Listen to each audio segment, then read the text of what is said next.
Hello everyone. Today I got thinking about the word engrossed, which means to be absorbed in an activity or thought, जिसको हम हिंदी में कहते हैं तल्लीन। तो अगर हम रूट वर्ड देखें engrossed का, तो it comes from the word gross meaning bulk or wholesale. तो it can mean in large quantities, you know.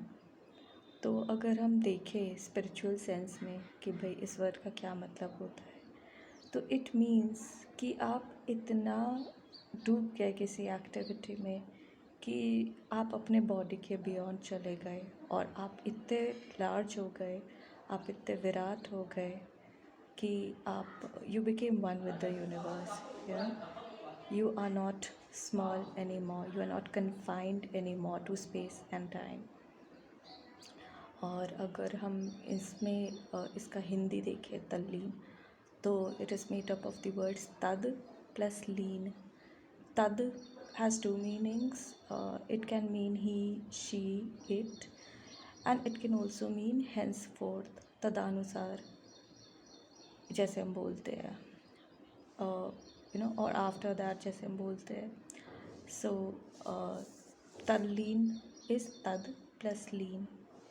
और जो अगर हम वैसे देखें, ये मेरा अपना इंटरप्रिटेशन है, तो तल तक जाके लीन, आपका the deepest core of your heart वो भी उस एक्टिविटी से एक हो गया है, उसको इतना मज़ा आ रहा है उस चीज़ में।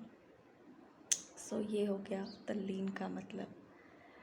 तो मुझे तो जो एक्टिविटीज़ तल्लीन करती हैं वो है कलरिंग, कुकिंग, इवन क्लीनिंग। अगर वो मैं अपने पेस पे और अपने टाइम पे करूँ तो मुझे बहुत मज़ा आता है। लेकिन शायद मुझे फ़ोटोग्राफ़ी सबसे ज़्यादा तल्लीन करती है, सबसे ज़्यादा इंग्रॉस रखती है, सबसे ज़्यादा मुझे विराट के साथ कनेक्ट करती है।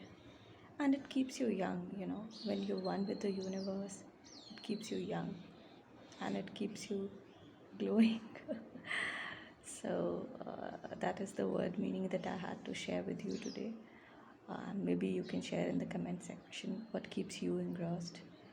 कौन सी ऐसी एक्टिविटीज़ हैं जिसमें आप तल्लीन हो जाते हैं, जिसमें आप खुद को भूल जाते हैं.